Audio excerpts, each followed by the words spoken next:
গত কয়েকদিন আগে ভারতের পার্লামেন্টে মুসলিম ওয়াকফ সংশোধন বিল 2025 নামে একটি আইন পাশ করা হয়। আইনটির বিভিন্ন ধারা বিশ্লেষণ করে আমরা দেখেছি যে ভারতের সংখ্যালঘু মুসলমানদের অধিকার খর্ব করা এবং বৈষম্যমূলক আচরণের চেষ্টা করা হয়েছে এই আইনে। ভারতে মুসলমানরা এবং বিভিন্ন মুসলিম সংগঠন এই বিলকে অসাংবিধানিক রাজনৈতিক উদ্দেশ্য প্রণোদিত বলে প্রতিক্রিয়া ব্যক্ত করেছেন। ওয়াকফ হল ইসলামী দানের একটি প্রাচীন ব্যবস্থা। ওয়াকফের মাধ্যমে কোনো ব্যক্তি স্থায়ীভাবে সাধারণ জমির মতো কোনো সম্পত্তি ধর্মীয় বা জনহিতকর কাজে ব্যবহারের জন্য দান করেন। এই ধরনের ওয়াকফ সম্পত্তি বিক্রি করা বা কারো নামে হস্তান্তর করা যায় না। ভারতের জনসংখ্যার 14% অর্থাৎ প্রায় 20 কোটি মুসলমানদের ধর্মীয় ঐতিহ্য, অধিকার, সংস্কৃতি ও স্বার্থবিরোধী এই আইনকে অপব্যবহারের যথেষ্ট সুযোগ রয়েছে, যা ইসলামী ধর্মীয় প্রতিষ্ঠানসমূহের পরিচালনার ক্ষেত্রে ব্যাপক বিপর্যয়কর পরিস্থিতি সৃষ্টি করতে পারে।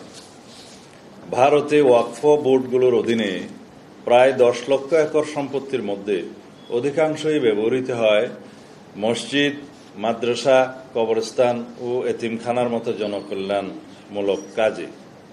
নতুন আইনে পরিচালনা বোর্ডে অমুসলিম সদস্যদের অন্তর্ভুক্তির বিষয়টি বিতর্কের সৃষ্টি করেছে, যার ফলে মুসলিম নাগরিকদের সাংবিধানিক অধিকার ক্ষুণ্ণ হতে পারে। মুসলমানদের ধর্মীয় অধিকারে হস্তক্ষেপের কারণে এবং বৈষম্যমূলক আচরণের ফলে সাম্প্রদায়িক সম্প্রীতি বিনষ্টের আশঙ্কা দেখা দিতে পারে। এরকম কোনো পদক্ষেপ রাষ্ট্রীয় পর্যায় থেকে গ্রহণ করা সমীচীন নয় বলে আমরা মনে করি। ভারতে অন্যান্য ধর্মাবলম্বীদের এই জাতীয় বোর্ডে অথবা কোনো আইনি সংগঠনে ভিন্ন ধর্মাবলম্বীদের কোনো অন্তর্ভুক্তি দেখা যায় না। সেক্ষেত্রে এই আইনটি একটি বৈষম্যমূলক আইন হিসেবে বিবেচিত হবে। নতুন আইনে পরিবর্তনগুলো শত শত বছর আগে প্রতিষ্ঠিত ওয়াকফ জমির উপর গড়া মসজিদ এবং অন্যান্য ইসলামী ধর্মীয় প্রতিষ্ঠানগুলোর ভবিষ্যৎ অনিশ্চিত করে তুলতে পারে। নতুন আইনে অমুসলিম সদস্যদের এই সম্পত্তিসমূহের ব্যবস্থাপনা ও প্রশাসনিক দায়িত্ব পালনে যে এখতিয়ার প্রদান করা হয়েছে তা মুসলিম নাগরিকদের ধর্মীয় অধিকারে সরাসরি হস্তক্ষেপের শামিল। প্রিয় সাংবাদিক ভাই ও বোনেরা, অল ইন্ডিয়া মুসলিম পার্সোনাল ল বোর্ডের মতো সংগঠনগুলোর মতে এই আইন ইসলামী ওয়াকফ ব্যবস্থার মূল চেতনার পরিপন্থী। তাদের মতে ওয়াকফ বোর্ডের পরিচালনা মুসলমানদের দ্বারাই হওয়া উচিত। তারা একে মুসলিম নাগরিকদের ধর্মীয় অধিকারে সরাসরি হস্তক্ষেপের শামিল বলে অভিমত দিয়েছেন। ভারত একটি বৃহৎ গণতান্ত্রিক রাষ্ট্র। বৃহৎ গণতান্ত্রিক রাষ্ট্রে সকল ধর্মাবলম্বী নাগরিকদের ধর্মীয় অধিকার রক্ষায় রাষ্ট্রের অভিভাবকত্বের ভূমিকাকে সমুন্নত রেখে উক্ত আইনটি ভারত সরকার পুনর্বিবেচনা করবে, আমরা এই আশাবাদ ব্যক্ত করছি। আঞ্চলিক সাম্প্রদায়িক সম্প্রীতি বজায় রাখতে এই পদক্ষেপ একটি ঐতিহাসিক ভূমিকা পালন করবে বলে আমরা মনে করি। আপনাদের সকলকে ধন্যবাদ। আল্লাহ হাফেজ।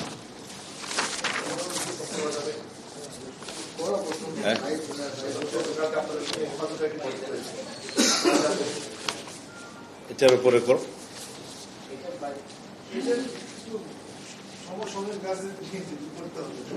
অন্য কোন সময় ধন্যবাদ।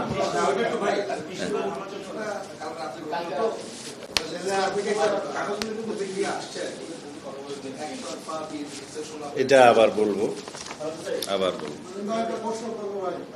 এটার উপর, এটার বাইরে না, এটার মধ্য দিয়ে করা যায়।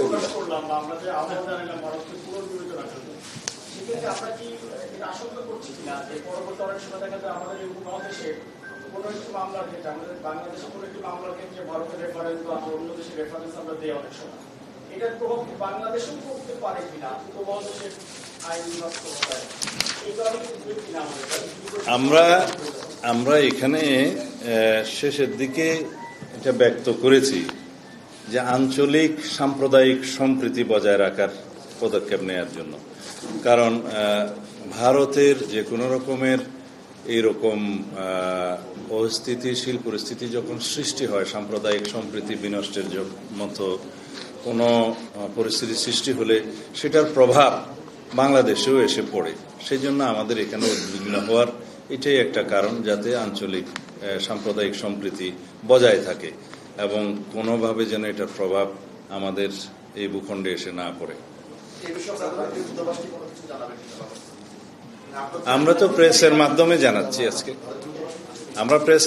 আজকে জানাচ্ছি, এটা আপনাদের মাধ্যমে সবাই জানতে পারবে। ধন্যবাদ।